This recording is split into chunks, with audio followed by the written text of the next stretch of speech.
A rare Russian IL-38N was tracked down by Ukraine, and what happened next sank a $470 million submarine to the depths. A Ukrainian Beaver strike drone crossed the Y Air Base runway at 1:47 a.m., maintaining just 50 feet above the runway surface. No diving occurred. No crash happened. The drone flew straight over a parked IL-38N Sea Dragon. Mid-flight, the payload exploded. An air burst with directional capabilities scattered nearly 2,000 tungsten fragments, tearing through avionics, sensors, and the radar dome within seconds. The aircraft remained structurally intact. However, it was rendered blind, immediately taken out of combat operations. Alarms rang throughout Navarro's harbor moments afterward. Sonar equipment spiked. Patrol vessels scrambled outward. Yet as Russian defenses focused skyward, 2 Sea-Baby naval drones had already submerged, drifting toward a Kilo-class submarine worth $470 million. So here's what I'm asking as this scenario plays out.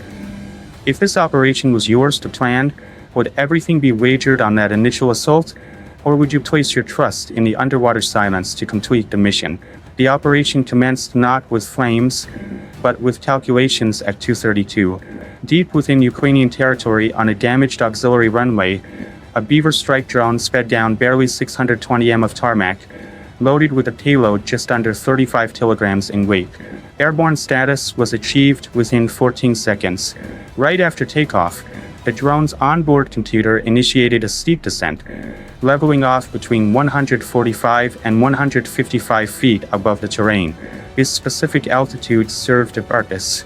Beneath 160 feet, factors like terrain curvature, tree coverage, and man-made obstacles diminished long-range radar efficiency by over 70%. S-400 search radar from Crimea scanned the airspace every 4 to 6 seconds. Yet the Beaver remained undetected. Its composite construction and minimal thermal signature merged into ambient noise. Within the drone, all transmitters remained inactive. No radio connection, no satellite link, no video transmission.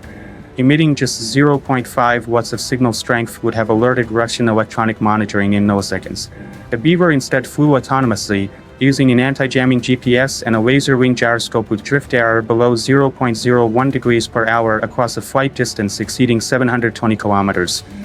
Wind deviation was corrected thousands of times each minute, keeping ground speed near 130 kilometers per hour.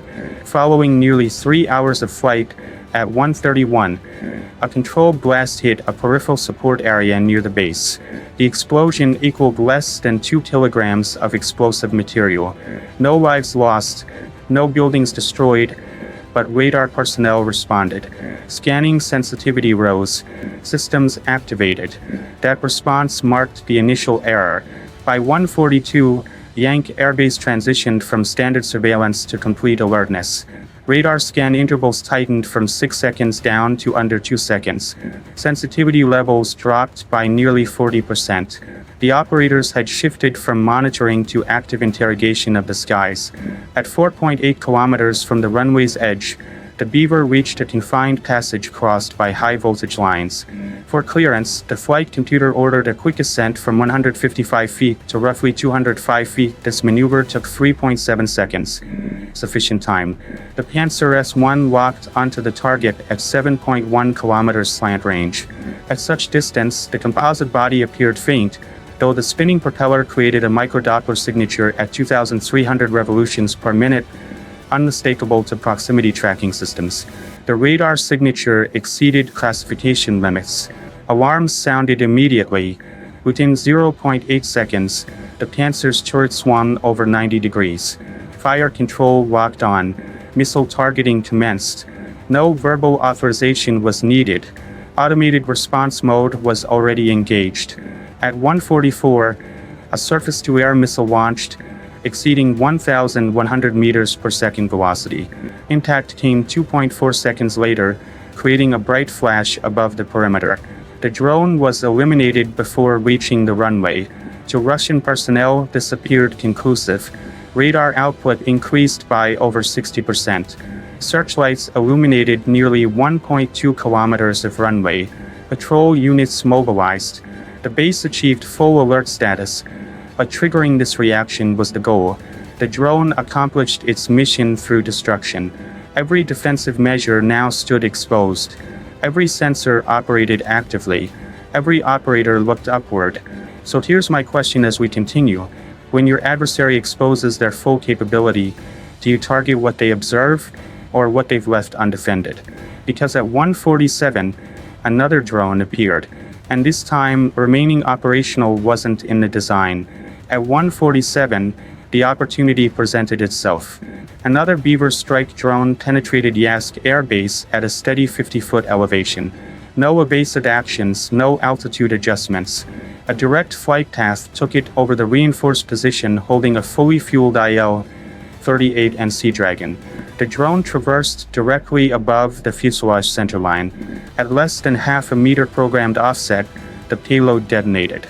The warhead operated as a directional air blast, deploying in under 0.02 seconds. Approximately 2,000 tungsten pieces, each 5G in weight, were expelled downward at velocities exceeding 1,600 meters per second. No outward blast wave occurred. All force directed downward. The radar dome collapsed instantly. The anti-submarine sensor underneath failed. Signal processing units and avionics, equipment designed for monitoring vast ocean areas, were neutralized in seconds. Fragmentation cut hydraulic systems, breached fuel lines, and severed power connections built for high-stress flight conditions. The IL-38N avoided explosion. Instead, it powered down. Onboard systems went offline within 4 seconds. Fuel spilled across the tarmac. Mission readiness fell to 0. Structurally whole, operationally finished. At 1 hour 47 minutes and 12 seconds, a Panzer S-1 missile reached interception and destroyed what remained of the drone mid-flight. The defense logged a successful kill. The response came too late. By 1:48, Russia had forfeited its sole long-range airborne anti-submarine capability for the eastern Black Sea. Detection range vanished entirely. What moments before had been surveilled territory became unmonitored waters. Command chains escalated warnings. Response measures activated throughout Novorossiysk, but critical damage was complete. With the Sea Dragon incapacitated on land, aerial surveillance ceased, and the waters below gained freedom of movement. By 2 o'clock, news of the IL-38N's loss arrived at Harbor Command. What transpired wasn't measured analysis, it was instinct.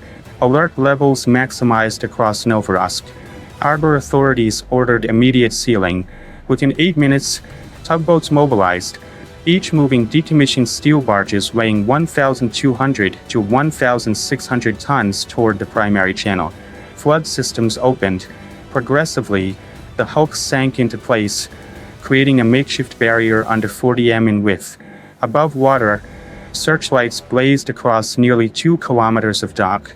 Patrol vessels surged ahead, engines at 80% capacity, executing tight figure 8 maneuvers through the harbor entrance. Personnel scanned for surface drones, disturbances, shadows, anything moving beyond tidal speed. Beneath the surface, the reaction intensified further. Shore sonar systems switched from passive detection to maximum active output, boosting transmission strength by over 300%. High-frequency pinging flooded the water, echoing off hulls, supports, rocks, and seafloor material. The acoustic space degraded into thick interference. Operators increased gain levels repeatedly. Within minutes, the harbor resembled a sealed metal room under continuous pounding, where turns merged together. Slow-moving contacts disappeared into static. Anything traveling under 3 knots was dismissed as floating debris. To Russian command, this represented control. Actually, it was a different form of blindness.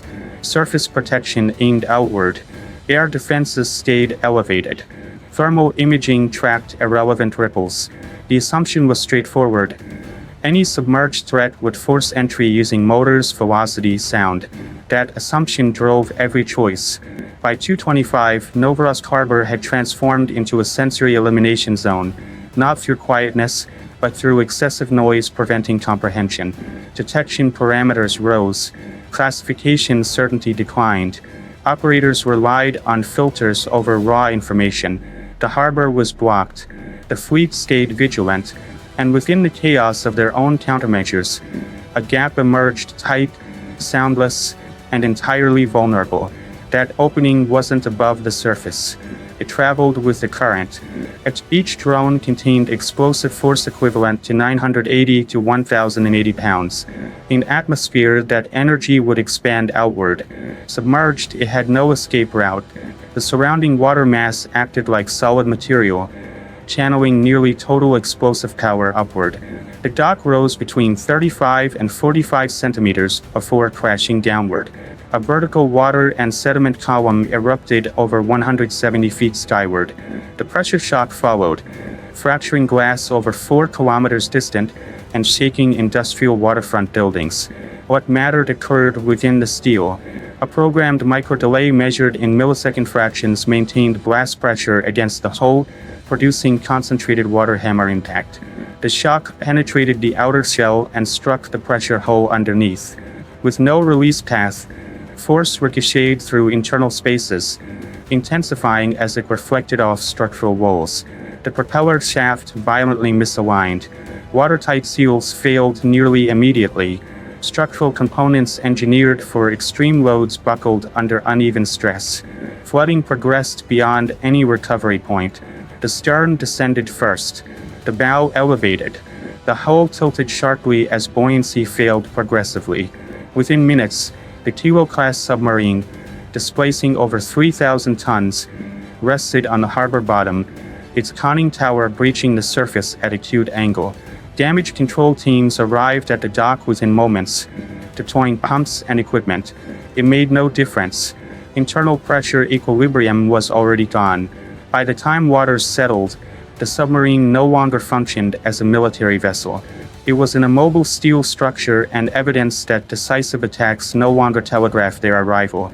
By day's end, damage wasn't quantified in blasts or debris. It was measured in absence of sound. With the IL-38N Sea Dragon disabled and a Kilo-class submarine immobilized at dock, the Black Sea Fleet didn't experience defeat in combat. It experienced loss of assurance. Patrol operations halted. Supply transport stopped. Personnel waited, observing waters that refused to disclose what might be moving below. For nearly 96 hours, logistics stagnated and decisions delayed. Not from firepower, but because uncertainty assumed command. This represents contemporary warfare when precision supplants volume. Low-cost platforms dismantling systems engineered to control entire territories. Mathematics, coordination, and patience outweighing protection en masse. So here's my final question for you. Was the operation's most formidable weapon the explosive charge itself, or the anxiety over what remained invisible and inaudible? Drop your perspective in the comments. And if deeper analyses like this interest you, ensure you're subscribed.